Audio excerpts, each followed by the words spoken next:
All right, here we are already at section 1.4 called angles, where we'll learn about angles. I apologize for the smell if it's distracting. There's been some cookies baking in the background, and it's distracting me. I hope it's not distracting you. Anyway, here we go. An angle, this right here is the symbol for angle that we will use, is the figure formed by two rays.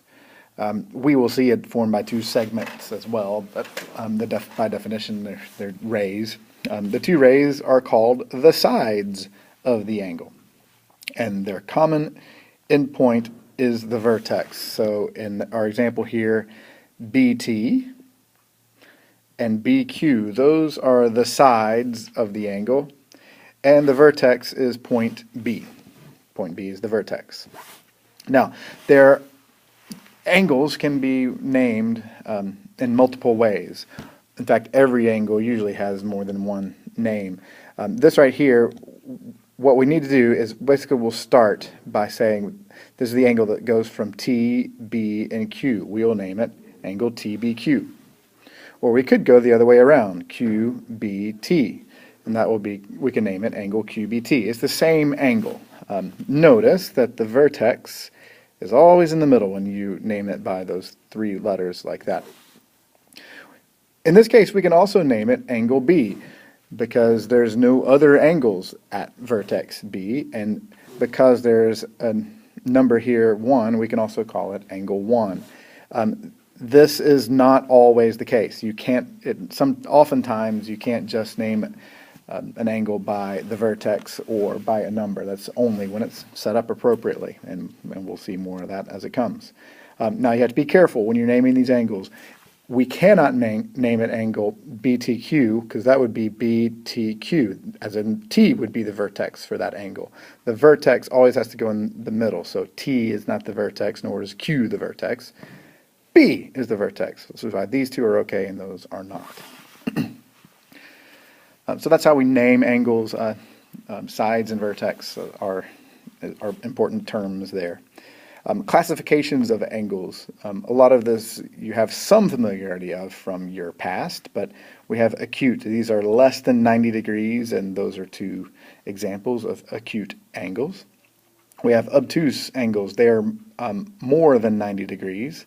And less than 180 specifically, and those are two examples there. Actually, three examples because you have this is an obtuse angle, and then on either side of where these two lines are crossing are made up of two sets of angles. Actually, there's four angles there, but two obtuse angles.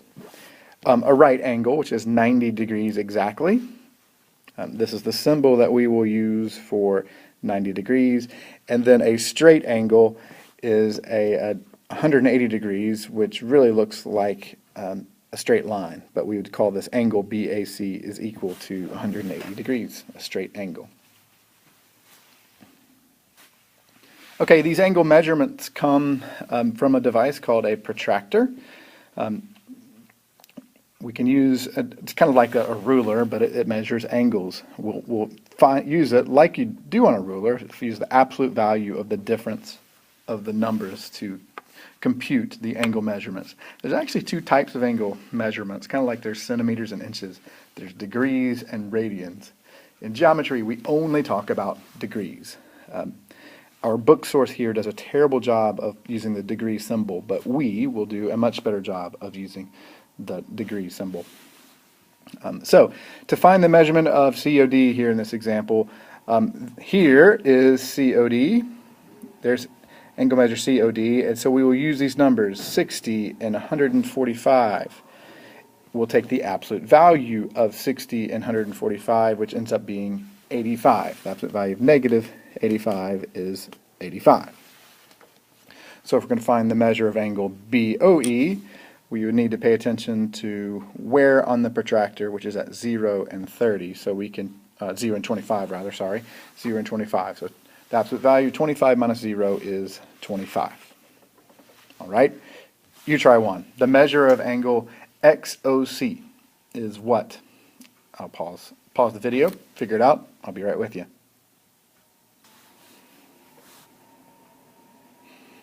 Okay, what did you get? Did you say 90 minus 145 or 145 minus 90? The absolute value of that is 55. If you did so, you're correct. While we are at this, I want to make sure that people are doing the things that they're supposed to do. So on the protractor, will you circle the 120, either 120 on the protractor? Just put a circle around 120, and I'll know that you're listening to me right now. Okay, that's how we measure angles. Let's move on to the angle addition postulate. We learned about the segment addition postulate in the previous section. The angle addition postulate is really the same idea. If you put two angles together, they form a bigger angle. So in this example here, we have angle ZOY plus measure YOX. If you put them together, because they share a vertex, and because y is in between, that's when it says over here, if y lies in the interior of XOZ, y is in between that angle. We can then say that these two angles, ZOY plus measure of angle YOX, gives us angle XOZ. Two smaller angles make up a bigger angle. That's only if they share the same vertex, and then if the interior is where the other ray is. Now, an example of the type of question you're going to be seeing will look something like this. Oh, yeah, that's, by the way, this is the same. ZOY is the same as YOZ. XOY is the same as YOX, and ZOX is the same as XOZ. That says the same thing. But here's an example of something you'll be seeing. If the measure of angle XOY is equal to 70, the measure of angle YOZ is equal to x minus 30 degrees, and the measure of angle XOZ is equal to 2x minus 20 degrees, find the measure of angle XOZ. This should look and feel a lot like what we were doing in section 1-2 with the segment addition stuff. The way this is going to work, using the same diagram up here, we're going to say that measure of angle XOY, that was given as 70 degrees. If we add the measure of angle YOZ to it, that's x minus 30. If you put those two things together, we'll get the measure of angle XOZ. I'm really just plugging these items here into this equation that was up here. Now you'll go solve for x. 70 minus 30 is 40. Subtract x from both sides, I get x on the right hand side. I'm going to add 20 to both sides. I get that x is equal to 60 degrees. Be careful when you're doing this type of question. That's not the answer to the question. The answer to the question was, what's the measure of angle XOZ? So we're going to have to plug in x into what a measure of angle XOZ was equal to. So 2 times 60 minus 20 is 100 degrees. That's the measure of angle XOZ. That type of question is something you will be doing here on your own. That's what's going to be on quizzes and tests as well. Okay, on the flip side of this, we first have some important definitions. The definitions that we have here with angles is the same concept as what we had with segments. Congruent angles are two angles that have, you guessed it, equal measures. The bisector of an angle, remember bisect, two sections, two equal sections, is the ray, or the thing, really, that divides the angle into two congruent angles. It chops it exactly in half, is what a bisector does.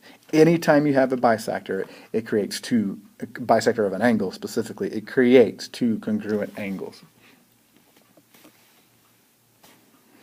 That's worth repeating and highlighting. A bisector of an angle creates two congruent angles every time. So take careful note of that. Adjacent angles. The word adjacent means next to. Adjacent angles are coplanar angles with a common vertex and a common ray, but no common interior points. So what I've trying to show you here, it'll have PQR and RQS are going to be adjacent angles over here. They have these little orange dots right in here are interior to RQS. These over here are interior to PQR. So but these two angles, they have to share a vertex, share a side. That's really what you got to know here.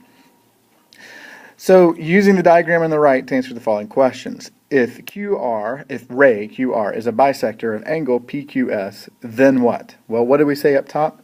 If you have a bisector, it creates two congruent angles. What are the two congruent angles? They are angle PQR and angle RQS. Okay? Angle PQS, that's not what's supposed to be there. If angle PQR, the blue angle, is adjacent to, must have the same vertex, Q, and a common ray, in this case QR. It's adjacent to angle RQS. All right, really the rest of this is checking up on you. I want you to try to answer these questions on your own and check out these answers. And let's see how you do. Pause the video now.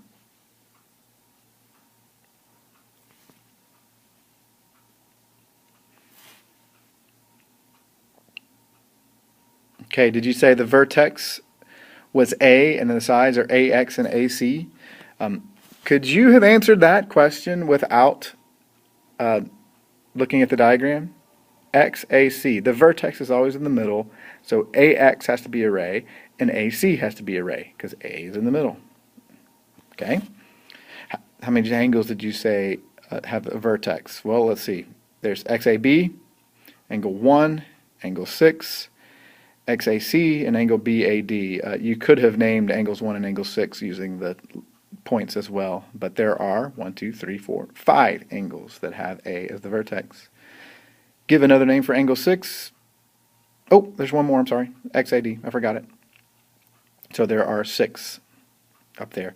Another angle for angle 6 is DAC or CAD.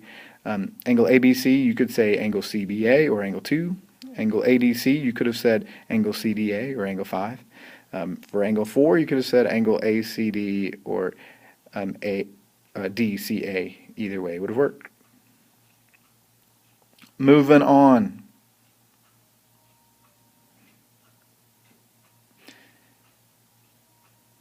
Right, acute, obtuse, straight, acute, obtuse. Answers down here at the bottom. This gets a little bit confusing. I'm just trying to show you here on number 13 how you get the answer. First of all, we've got a straight angle here. That's 180 degrees. We got a 90-degree angle here. We got a 20-degree angle here. So we know that AZC has to be equal to 70. 180 minus the 90 degrees here, minus the 20 degrees. That's AZC. So if AZC is equal to 70, then, whoops, didn't mean to hit the wrong button there. Then what? Well, then these angles have to equal 35 is where we were. Let me back up. Yes, has to equal 35. Number 15 there is one big old angle addition postulate question like I did on the other page. Give that a shot, and hopefully you'll get this for your answer, 13. Hope you did well. Get some good rest tonight. We got lots of things we got to do tomorrow. Bye.